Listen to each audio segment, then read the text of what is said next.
Well, hello racing fans, and welcome to our Gallop TV preview show for Wednesday. It's Wednesday the 5th of March and we at Hollywoodbets Durbanville.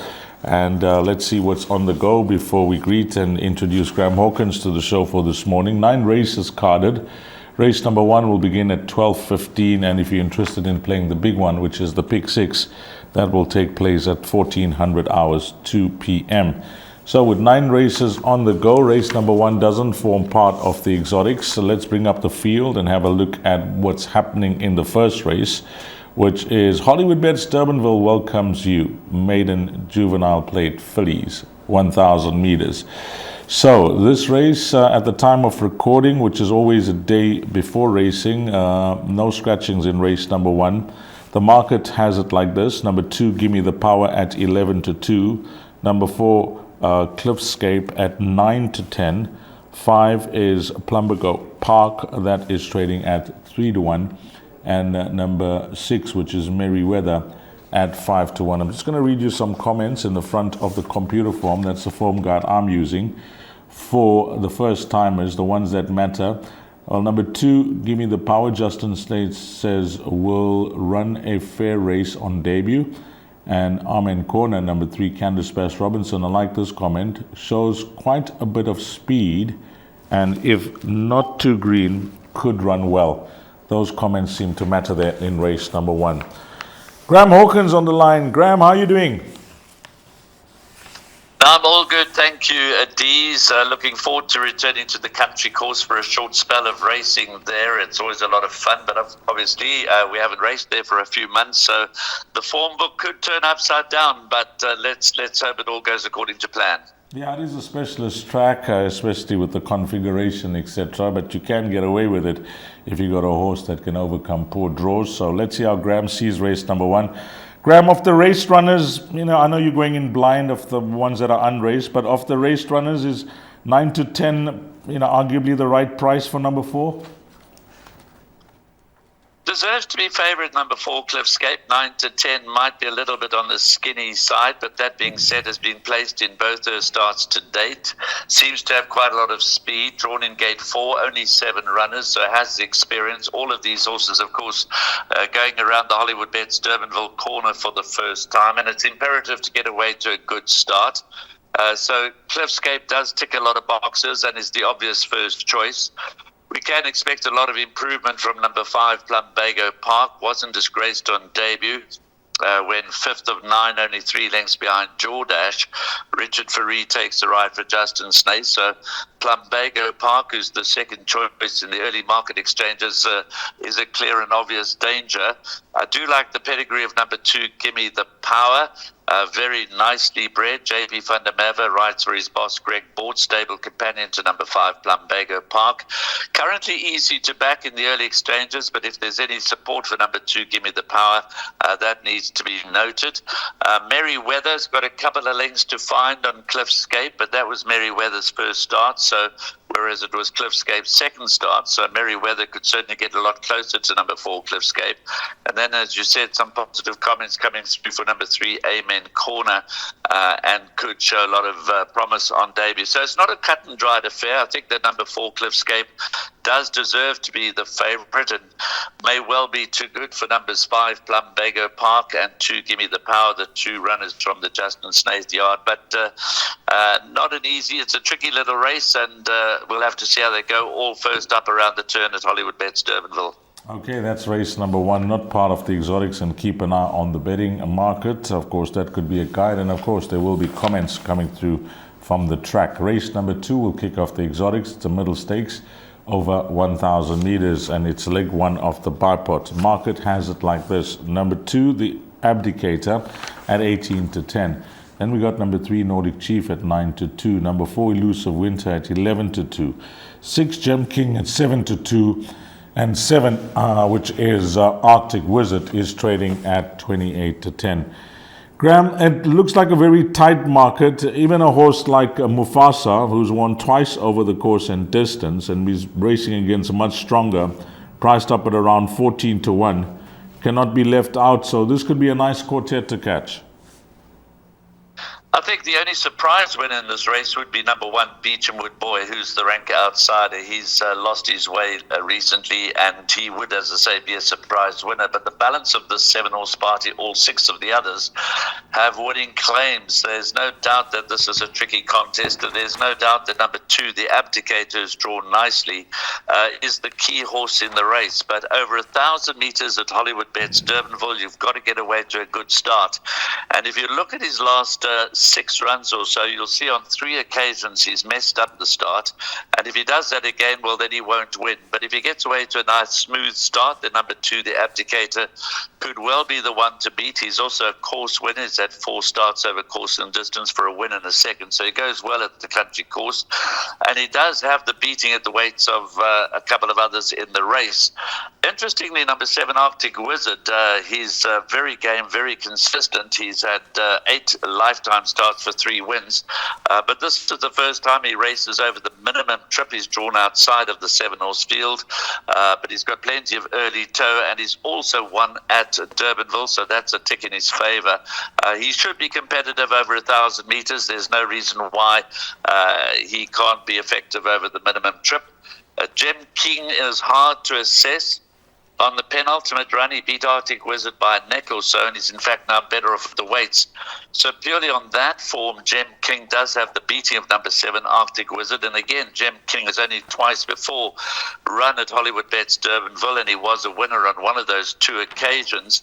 Mufasa, you've mentioned, is interesting. His last couple of runs have been below par, but he's dropping in the ratings. He's had 3 starts at Hollywoodbets Durbanville, as you've mentioned, for 2 wins. So he loves the course and distance. On the other side of the coin, number 4, Elusive Winters, had 3 starts at the country course and has yet to hit the frame, but is in very good form, and I wouldn't be put off by the previous course and distance form. Nordic Chief, the blinkers go back on, didn't really run to its best form without the blinkers last time out, nicely drawn in gate 3. So this is a very, very tricky start to the bipot. As I said, the key horse is number 2, the Abdicator. If he gets away to a smooth beginning and goes to the front as is his wont, and that's how he races best, then I think he might prove hard to pick back. But he can't afford to fluff his lines at the start. If he does so, that'll throw the race wide open. Okay, number 2, the Abdicator. I mentioned 18 to 10. Well, it did open up 22 to 10, and there's some anti-post action into 18 to 10. So it's a small field. You'll do well to get through with the minimum spend there in race number 2 for the bipod. Race number 3, Place Accumulator, 1,250 meters. It's an open maiden for fillies and mares. We bring up the field and have a look at some betting. Number 6 is Alex Miller at 11 to 2. Then we got Hurikwaha, number 7 at 7 to 2. Number 8 is Winter on the Green at 8 to 1. Number 9, Ruby Rex at 9 to 2. I did like that debut of that horse, Ruby Rex, for Adam Marcus. 12, Catch a Penny is at 5 to 2, and we'll have to overcome the draw. And then it is double figures the balance. Leg 1 of that Place Accumulator will begin at 13.25. My suggestion before we get over to Graham is just keep an eye if this reserve runner gets in. Number 16, Miss William, for Brett and James Crawford, because that debut run, I mentioned number 9, Ruby Rex, running a good debut. Well, this filly finished in front of Ruby Rex that time round, but is a reserve runner. So I will keep an eye if there are any scratchings and this filly gets in. How do you see the first leg of the PA, Graham? Are you going with a few runners, or you like a horse strongly here? Well, our Place Accumulator over the weekend showed a tidy profit during the course of the previous week. There was obviously no racing in Cape Town over the weekend, but the last midweek meeting we showed a tidy profit on the Place Accumulator. I'm hoping for the same kind of a result. I am bankering number 12, Catch a Penny. Carries 61 in an open maiden, drawn 12. It's not going to be easy for her. She's had 6 starts for 5 runner-up berths.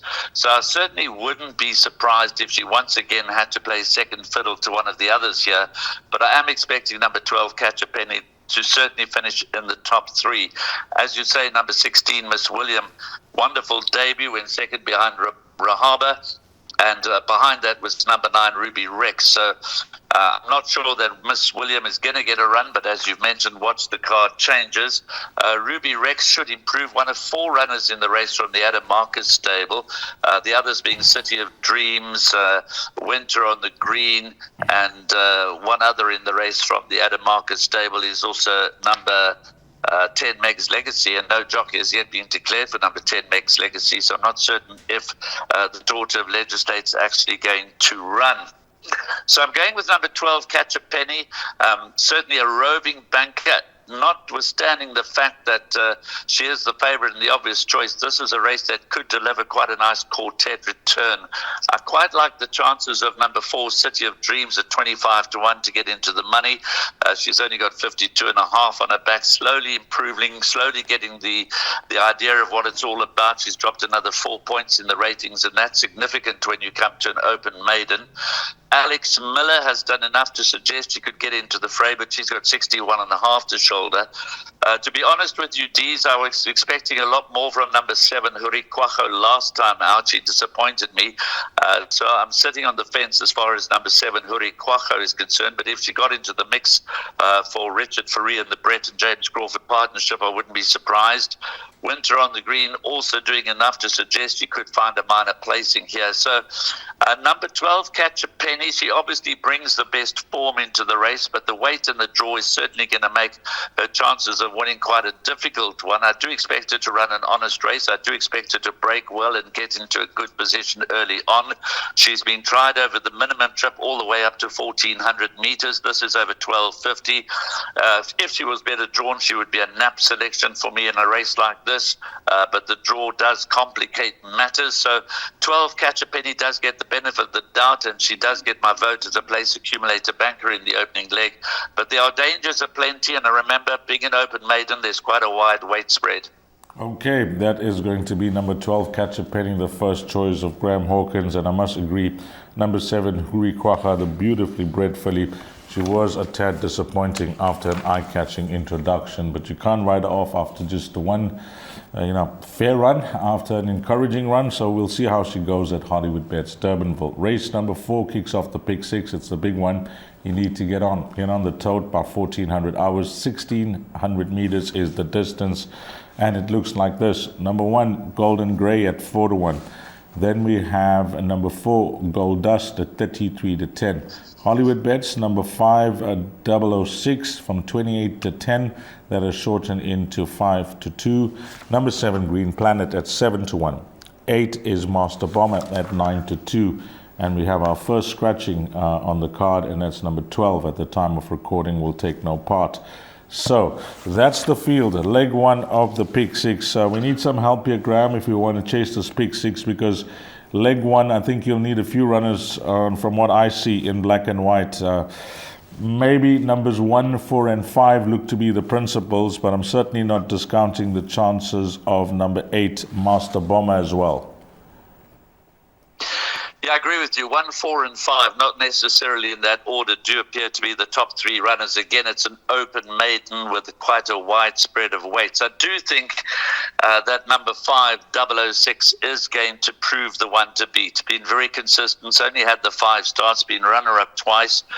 He's run at Hollywoodbets Durbanville over 1,600 meters. He ran second to Happy Days. But 61.5, having to give away 7 kilograms to Golden Grey, who's drawn in pole position. Now, Golden Grey, we know all about him. We've been waiting for a long time for him to win his maiden.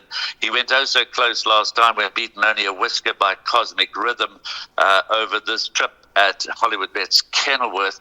So the pole position is a very big advantage for Golden Grey, gets the services of Grant van Niekerk. And one of these days, Golden Grey is going to get it right. This could be the day, so you can't exclude him from your pick 6 calculations, along with number 5, 006, who brings the best form into the race. 4, Gold Dust. is an interesting runner. The Eric Sands stable was in good form at the last Western Cape race meeting. Richard Faree is a significant booking aboard the 3-year-old son of Rafif. Has only had the one start. Showed plenty of early toe in a big field. It was a field of 17. Ran out of puff in the closing stages, went fifth behind Circumbendibus. But that run is sure to have brought him on, and he's a smart sort. So I'm expecting a lot of improvement from number 4, Gold Dust. So that short list that you mentioned in order of preference, 5 0064 Gold Dust and 1 Golden Grey, they could be a viable short list for the opening leg of the pick 6. But as you've mentioned, being an open maiden, these kind of races are ripe for upset results. Tunguska's form is not the worst. He's at a big price, but his form is not the worst. Green Planet went close last time in a very moderate lineup, has been raised £3 in the handicap as a result of that runner-up berth, and again that is significant in an open maiden. Master Bomber, there and thereabouts, and seems to be getting a little bit better. Has only had the 4 starts under the belt, so it goes 1,600 meters for the first time. The step up in trip could be right up number 8, Master Bomber's alley. And then also number 9, Moment of Truth. I know he was a distant 4th behind Bel Canto Dream, who was a surprise winner last time out. But Des McLaughlin's stable is in good form, so there could be further improvement to come from number 9, Moment of Truth. I would take my chances in the pick 6. I would take my chances with numbers 5, 4, and 1 and hope that I get through. But would I be completely surprised if any of Tunguska, Green Planet, Master Bomber, or Moment of Truth was to win? No, it wouldn't be, but I'm going with all of numbers 1, 4, and 5 in the second leg of the place accumulator. 1, 4, and 5 should be the principles, and maybe play around those numbers in whatever bets you take in, and possibly take a chance in leg 1 of that pick 6, which will begin in race number 4. Race number 5, 1435, is Jackpot 1. 1,800 meters, and this is an open maiden for fillies and mares. Number 1, Green Light Sky, is at 7-2. Then we move along to number 5, Beautiful Side, at 9-2. 6 is Blossoming Mind at 7-1. Then we got number 8, English Mistress, at 7-2. There is some money a gram for this horse called Strawberry Thief, Brett and James Crawford. 22-10 and shortened into 18-10. Has to jump from the worst of the draws.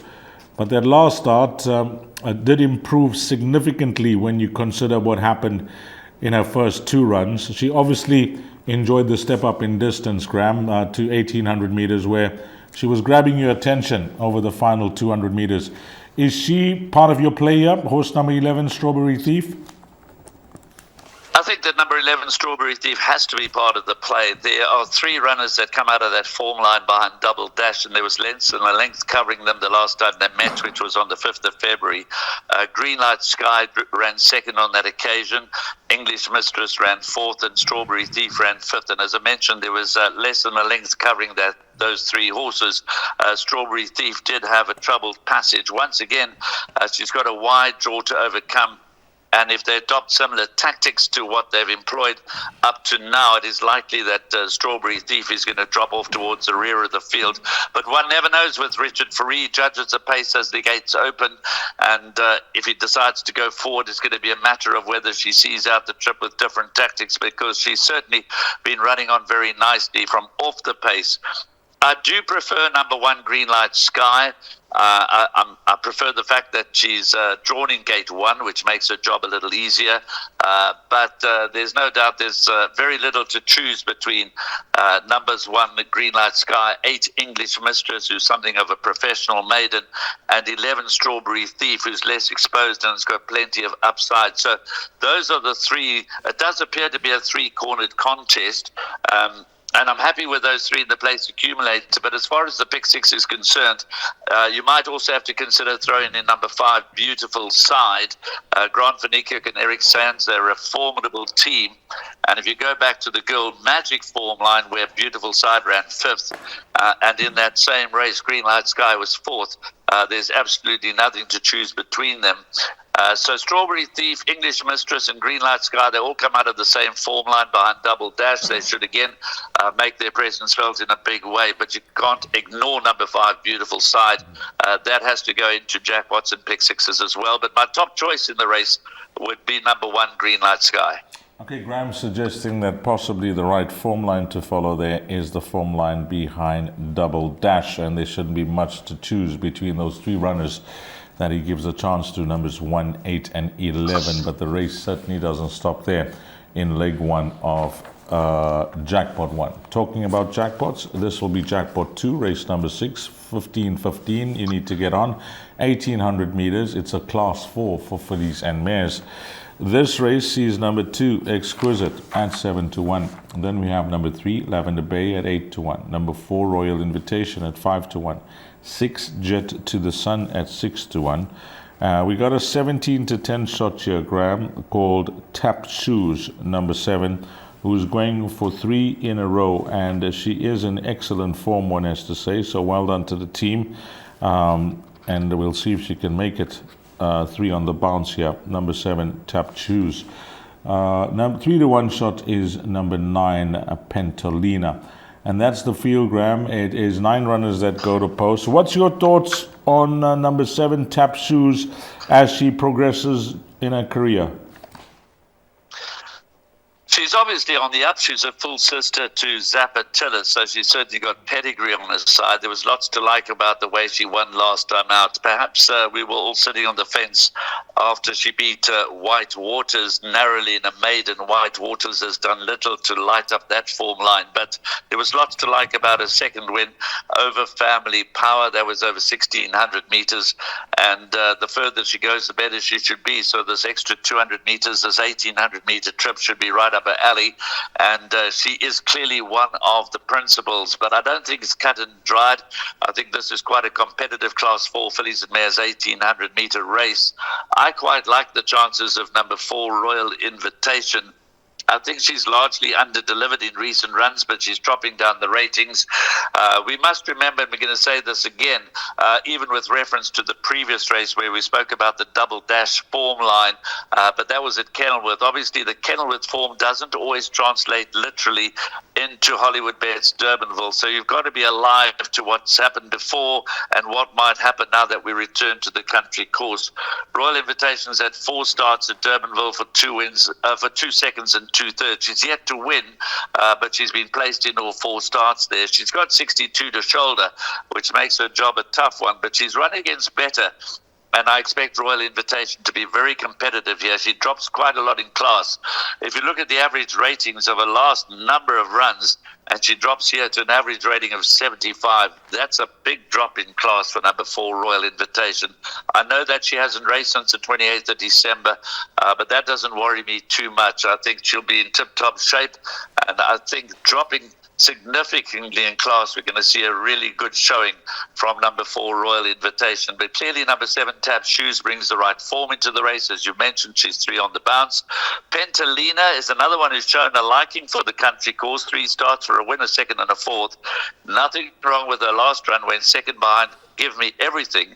And of course, Give Me Everything came out to win a feature race after that. So the form line has been franked, and number 9, Pentalina, has got to be taken very seriously here. Lavender Bay is interesting.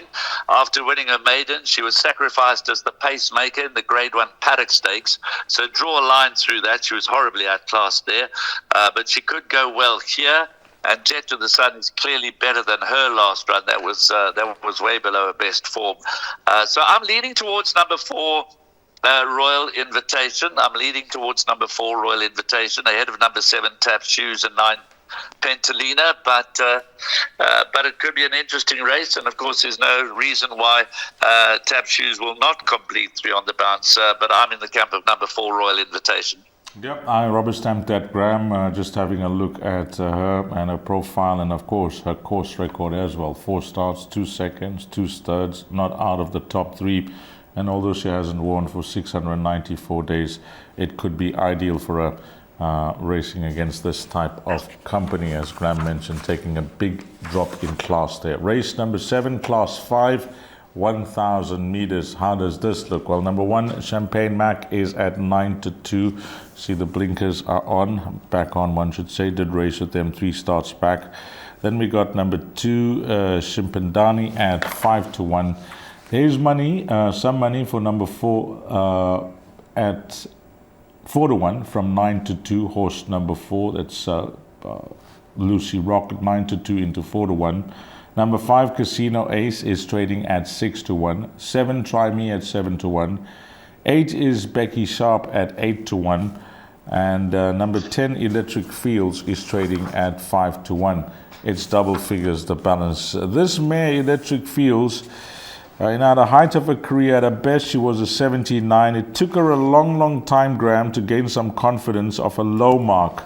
Once she came right down towards the 50, I see she has held her form nicely. So these low division class 5 handicaps really help the battlers to get some type of confidence back with their form lines. And this is a good example of a horse that's competitive of a low mark, number 10, Electric Fields, because she was nowhere to be found when she raced off a higher mark, Graham. She's in the form of her life, Dees, and she did us a good turn last time out when just holding out True Horizon by nose. We were on her back in a strong way. And there's no reason why she won't be competitive again. She was only penalised £2. She's done well at both Hollywoodbets Kenilworth and Hollywoodbets Durbanville. Course and distance form here at Hollywoodbets Durbanville, 6 starts for a win, 2 seconds and 2/4 speaks volumes. So a slightly awkward draw, which could complicate matters for Electric Fields. But if she gets a smooth run in Transfit and finds a nice position shortly after the start, then I'm expecting her to run a big race. I'm not surprised the money's coming for number 4, Lucy Rocket. Also, she drops a lot in class from her last 3 starts where the average ratings were in the 70s, and here we've got an average merit rating of 61. So if you're judging Lucy Rocket on the form of her last 2 starts in particular, when beating Catch a Penny and then running third behind First Masterpiece, who came out to win again, and she drops from a merit rating 79 average to a 61, then number 4, Lucy Rocket, from a decent draw, has got to have a bright chance. Casino Ace is handicapped to be as competitive in this race as number 10, Electric Fields, and jumps out of a better gate than Electric Fields. Champagne Mac, as you say, the blinkers go back on, is drawn in pole position, has got a lot of early speed, and that could be a factor here. If Richard Faree bounces out well on number 1, Champagne Mac, he could lead them a merry dance. He's not won at the course, but he's certainly been placed on 2 occasions from 4 starts. So Champagne Mac is certainly going to be competitive. These class 5 handicaps, as we know, are not that easy to dissect, but I'm going to venture a short list of 4, being numbers 1, Champagne Mac, 4, Lucy Rocket, 5, Casino Ace, and 10, Electric Fields. I think those are the leading contenders, and if you're looking to reduce the number of runners you're including in your jackpots and your pick sixes, I think you could do worse than go with that list of numbers 1, 4, 5, and 10. It's hard to nail your colours to the mast as to which one is going to come out on top, but I'm not surprised the money's coming for number 4, Lucy Rocket. That's race number 7. We're now at the business end of the race meeting. If you're running in the exotics, you've got 2 more races to survive, whether it's a jackpot that you're closing off, place accumulator, you're going jackpot 2, the pick 6, 1,250 meters, and this is a class 4. Betting has it like this: number 2, Zooty at 5-1. Then we go to number 4, All About L, for Adam Marcus, trading at 5-1. Number 5, Scottish Kiss at 7-1. 6, Street Outlaw at 7-2. Number 8 is Firing on All Engines, that's trading at 7-1. And number 10, Iconic Destination, who would have been my top choice but for the draw, that's trading at 4-1. And it's double figures, the balance. Graham, there's some form to work around here. You have been going through the card, and a few races you decided to go short, and some of the races you're suggesting played wide. How do you see race number 8? Is it a race where we can minimize the spend, maybe less than half the field? It's a field of 11 runners, I think 5 runners. Could that be good enough, or do you like something strong here? Look, I'm going to gamble here. I'm on your page. It's unfortunate that number 10, Iconic Destination, is drawn in gate 10. There's no doubt in my mind he's the best horse. He's only been to this track once before, ran second. I got the feeling that 1,600 meters was just a touch beyond him last time when a good fourth behind Rich Folks Hoax. The draw worries me, but we know his history. He's had a throat operation. We know that in his distant past he ran second to Dave the King, second to Charles Dickens, fourth to Kaya's Hope, and showed tremendous ability. Was at one stage racing off at 96, is down to an 81.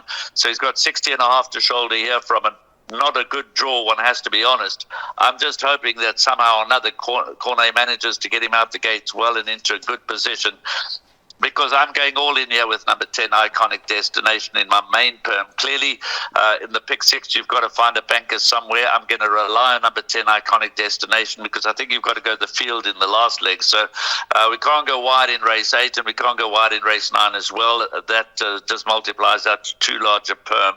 So I'm going to take my chances here. Obviously, if he was drawn against numbers 1 to 4, it'd be a lot more confident, but I don't think he'd be 4 to 1 in the market then.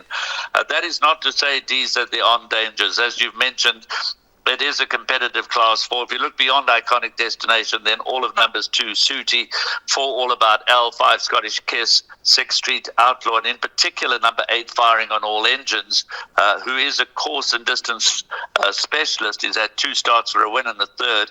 And, he was not too far behind Iconic Destination on Met Day, when Iconic Destination ran second to Legal Counsel. Firing on All Engines was plugging on gamely to be only a half a length behind him in fourth spot. So I would make the immediate danger to number 10, Iconic Destination. I would make number 8, Firing on All Engines. So it all comes back to, as we so often say, structure. So in the jackpot, I'm going to certainly cover number 10, Iconic Destination, but in the pick six, I'm going to take my chances, and in the place accumulator, I'm going to take my chances with number 10, Iconic Destination as a banker. I just hope he gets a bit of luck in running. I think the drop-in trip from 1,600 last time to 1,250 will be really to his liking. I think he's the best horse in the race. He looks ready to win. He seems to have come through his throat surgery very, very well, and we hope that nothing goes wrong, that he runs to his best form. Number 10, Iconic Destination, my confident choice in the 8th race. But as we know, sometimes when you stick your neck out, it gets chopped off, but I'm going to go guns blazing with number 10, Iconic Destination. We'll be hoping that does happen on Wednesday, Graham, with number 10, Iconic Destination. Graham Hawkins, 4 to 1 is the price of the horse. And as Graham alluded to, it would have been much shorter if this horse was drawn better. But that it is, draw 10, and we'll leave that to Cornet. Offer some nice positive comments there from Graham Hawkins about number 10, Iconic Destination, and taking a chance in the exotics as a banker. Well, Graham has already played his hand when listening to him during that preview of race number 8 about his thoughts on race number 9, which is a class 4 over 1,600 meters, and he does make this a field race. Well, let's have a look at the betting. Number 2, Master of Paris, is at 5 to 1. Hollywoodbets number 4, Das Goed, from 20 to 1 into 14 to 1. 6, Touchdown, is at 7 to 1. Horse number 7 is trading at 8 to 1. That's Pinot Grigio. We then have number 9, Azuri, at 6 to 1. Number 10 is Okavango at 4 to 1. It wasn't the worst post-maiden run, one must add. We'll see how this horse will come back to Hollywoodbets Durbanville and race, because the debut there could be more to come from this horse, Okavango. That's at 4 to 1. Number 11, Hudia. Well, Graham's relying on the Unrenal Cornet offer partnership in race number 8. Well, could it be a back-to-back double if they arrive in race number 8? They must fancy their chances here. But again, poorly drawn, number 11, Hudia. That's at 6 to 1. And it's double figures the balance. Graham, you've played your hand about the exotics, that it does look like a field race. But how can we try and minimize our spend in a bet like a place accumulator? Yeah, look, I've got 5 horses in the place accumulator, and I'm just hoping to survive, let alone try and double up. But let's start with one of our favorite horses in training, D's. Lovely to see number 4, Das Goed, back at Hollywoodbets Durbanville. This is his happy hunting ground. Forget his last 2 runs at Hollywoodbets Kenilworth. For whatever reason, he's always been on his worst behavior there, and trainer Pete Burt has made no secret of the fact that he hates Kenilworth and loves Durbanville. So here we are, back at Durbanville. Out of gate 4, his course form reads 8 starts, 2 wins, 3 seconds, 1 third. So 6 out of 8 in the top 3. Now, I'm going to throw out a little caveat there. If this was 1,400 meters, I would be quite strongly in the camp of number 4, Duskoot, notwithstanding that, of course, the form we showed at Hollywoodbets Durbanville was when we last raced there back in September and October. I think he's been kept on the boil. I think he's been kept ticking over. I think that Pit Boyd has been licking his lips waiting for the return to Hollywoodbets Durbanville. This is it, but it's over 1,600 meters, which I think is just stretching him a little bit. 1,400 meters would have been ideal, but all of that being said, I think he rates very good each way value. And I must confess to having already had a small wager at around 20 to 1. So I fancied he might shorten in the market, so I was quick to get into some of the 20 to 1. I'm not obviously that supremely confident over 1,600 meters as I might have been over 1,400 meters. But all of that, park all of that. There are so many in here with chances. You mentioned Akovango. He's coming along the right way. He found traffic problems last time out. He was a very good winner over Cosmic Rhythm in a weak race, but then Cosmic Rhythm did come out to frank that form and win. And there was lots to like about his post-maiden effort behind Rich Folks Oaks, but for the fact that he found traffic problems, Okavango might well have gone on to win that race. Azuri was in front of Okavango then. I think they might switch places here, but Azuri's been very competitive. He did get a £3 penalty for that run behind Rich Folks Oaks when running second, so he's gone up in the ratings despite not winning. Pinot Grigio is interesting for me. He's a course winner. He's lightly raced. He beat Major Master at Durbanville. His form is reasonable, and I think he's also overpriced in the early market. Horses like Cabinal Asedi, touchdown. Cabinal Asedi, forget his last run. He'll go better here. Devil Saint from an inside gate has surprised before and can surprise again. Master of Paris is this game and consistent as they come. So I could go on and on and on. Hoodia, 10 penny. I said it earlier. I said obviously from a pick 6 perspective, this is very definitely a field race. It's a lovely quartet race, and I'm going to be taking my chances in the quartet. I'll probably take more than one quartet, but one of them will be number 4, Duskoot, as a floating banker. Okay, that has shortened 20 to 1 into 14 to 1, and Graham likes the horse. Number 4 does good. So we'll see how he goes at the country course on Wednesday. Graham, you mentioned that your bet of choice during the course of this preview is the place accumulator, because that's the bet that's been kind to you at the center, or should I say Western Cape, where you preview. And let's have a look at your perm as it comes up on screen. You can take it away, Graham. Thank you, Deez. I'm going with 3 bankers, the first of which is in the opening leg, number 12, Catch a Penny, hoping certainly that despite the big weight, despite the poor draw, we'll get into the top 3. I wouldn't be surprised if she was turned over again. She's at 5 seconds from 6 starts and placed in the other third, so she comes in with a 100% place record. I'm hoping she maintains that. Second leg, numbers 1, Golden Grey, 4, Gold Dust, and 5, 006. Third leg, banker number 1, Green Light Sky. It looks a pretty thin race with only 4 having realistic winning chances there, so I'm happy to banker number 1, Green Light Sky. In the place accumulator, you've got to go wider than that in jackpots and pick 6s. The next leg, numbers 3, Lavender Bay, 4, Royal Invitation, 7, Tap Shoes, and 9, Pentalina. Then numbers 1, 4, 5, and 10, which is Champagne Mac, Lucy, Rocket, Casino, Ace, and Electric Fields. As we discussed earlier, I'm taking my chances, bankering number 10, Iconic Destination, going wide in the last leg, numbers 2, Master of Paris, 4, Duskoot, 7, Pinot Grigio, 10, Okavango, and 11, Hoodia, and hoping that's enough to survive the final leg, which is an obvious field leg as far as the jackpots and the pick 6s are concerned. I'd be happy to come through 1 out of 5 in that last leg. Doubling up would be an absolute bonus, Deez. As always, thanks for your effort and thanks for your time, Graham, and hopefully it turns out to be okay on Wednesday at Hollywoodbets Durbanville. Thank you so much. Thank you, Deez. I'm really looking forward to going back to the country course. Racing there is always intriguing, challenging, and interesting. Okay, and Graham's got 3 bankers in that place accumulator as we say goodbye to him. And if those 3 bankers arrive, it's all about survival in the other legs. And to you, the valued racing fan, if you are playing on Wednesday, where we return to Hollywoodbets Durbanville, have a blast, find all the winners, and hopefully it turns out to be a wonderful day for you. For Graham Hawkins, Gallop TV, and myself, Dees Dynand, until we meet again, you take care. Salani Gasle.